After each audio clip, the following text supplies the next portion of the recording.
नमस्कार साथियों, एक बार फिर से आप सभी का रेलवे वाले बाबूजी यूट्यूब चैनल पर हार्दिक स्वागत है। मैं दिनेश कुमार। आज इस वीडियो में हम बात करेंगे रेलवे ग्रुप डी के ऊपर कि आपको अपनी तैयारी की शुरुआत कैसे करना चाहिए, आपको कितने घंटे पढ़ना चाहिए, किस सब्जेक्ट को कितना टाइम देना चाहिए। अगर आप पढ़ते हो फिर भी भूल जाते हो तो इन सब की हम आगे वीडियो में डिटेल के साथ चर्चा करेंगे।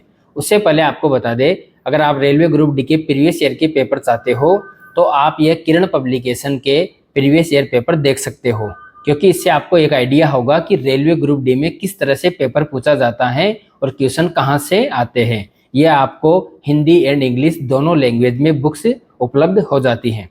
सबसे पहले हम बात करें कि जो तैयारी शुरुआत कहाँ से करें। सबसे पहले तो आपको प्रीवियस ईयर के पेपर लेकर आना है। प्रीवियस ईयर पेपर आप जब लेकर आओगे तो आपको एक उससे आइडिया होता है कि रेलवे ग्रुप डी में कहाँ से क्वेश्चन पूछा जाता है, किस सब्जेक्ट में किस टॉपिक से ज़्यादा क्वेश्चन पूछा जाता है, ताकि आपको उस टॉपिक पर आपको ज़्यादा से ज़्यादा फोकस करना चाहिए। क्योंकि जब आप अगर शुरू में अगर पहली बार ही तैयारी कर रहे हो तो आपको जब आप थ्योरी बुक्स पढ़ोगे तो आपको एक अनुभव नहीं होगा कि कहाँ से क्वेश्चन पूछा जाता है, कैसे पूछा जाता है, किसे हमें ज़्यादा पढ़ने की ज़रूरत है, किस चीज़ को हमें याद रखने की ज़रूरत है। तो उन सभी का आइडिया आपको प्रीवियस ईयर के पेपर से लग जाएगा। और हर सब्जेक्ट को आपको कम से कम 1.5 से 2 घंटा तो देना ही देना है कोचिंग के अलावा। जैसे आपको कोचिंग भी करना बहुत ही ज़रूरी है अगर आप पहली बार तैयारी कर रहे हो तो, क्योंकि आप जीके और साइंस और करंट अफेयर्स तो खुद से किसी बुक्स से पढ़ सकते हो, लेकिन जो मैथ और रीजनिंग जो सब्जेक्ट हैं वह एक ऐसा सब्जेक्ट है जो बिना किसी टीचर के पढ़े आपको समझ नहीं आएगा। आपको जो उसके फॉर्मूले हैं, किस तरह से सॉल्यूशन करवाया जाता है, वह सभी आपको एक टीचर से ही पढ़ना होगा। और आपको 1.5 से 2 घंटे हर सब्जेक्ट को देना है। और याद रखने का तो ऐसा है कि अगर आप पहली बार तैयारी कर रहे हो तो ऐसा तो होगा नहीं कि आपने कोई टॉपिक एक दिन में पूरा कंप्लीट टॉपिक पढ़ दिया और आप चाहते हो कि हम भूल जाते हैं, हम याद नहीं रख पाते हैं। तो ऐसा है, जब आप एक बार प्रत्येक सब्जेक्ट का अपना कंप्लीट कोर्स कर लोगे और जब कंप्लीट कोर्स कर लोगे फिर दोबारा रिवीजन करोगे।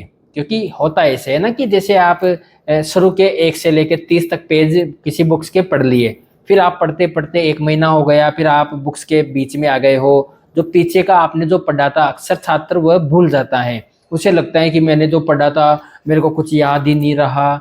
तो ऐसा है, ये किसी एक कैंडिडेट की समस्या नहीं है, यह हर एक कैंडिडेट की समस्या है। लेकिन उस समस्या का यही निदान है कि अभी एग्जाम में 7 से 9 महीने हैं, आप जल्दी जल्दी अपना कंप्लीट कोर्स कीजिए और कंप्लीट कोर्स करने के बाद में फिर आप रिवीजन करिए। फिर रिवीजन करने के बाद में फिर आपको रिवीजन करना है, बार बार प्रैक्टिस सेट लगाने हैं, बार बार पेपर जो प्रीवियस ईयर के पेपर है उनको सोल्व करना है।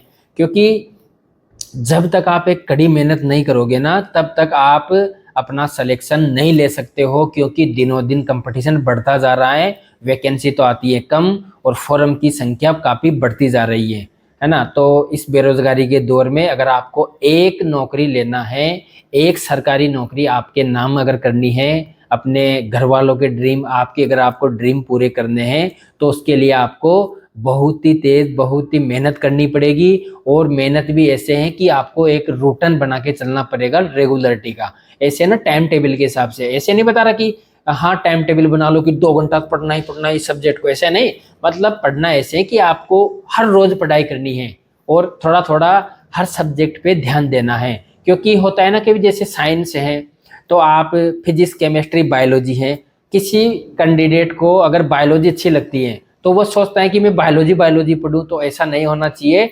आपको हर सब्जेक्ट पे जो भी आपके सिलेबस में है, मैथ रीजनिंग जीके साइंस और करंट, सभी सिलेबस में जितनी चीज़ें हैं जितने टॉपिक्स हैं उन सभी को हर सब्जेक्ट पे आपको अच्छे से बना के चलना पड़ेगा। उसके बावजूद ही आप किसी एग्ज़ाम में सफलता पा सकते हो।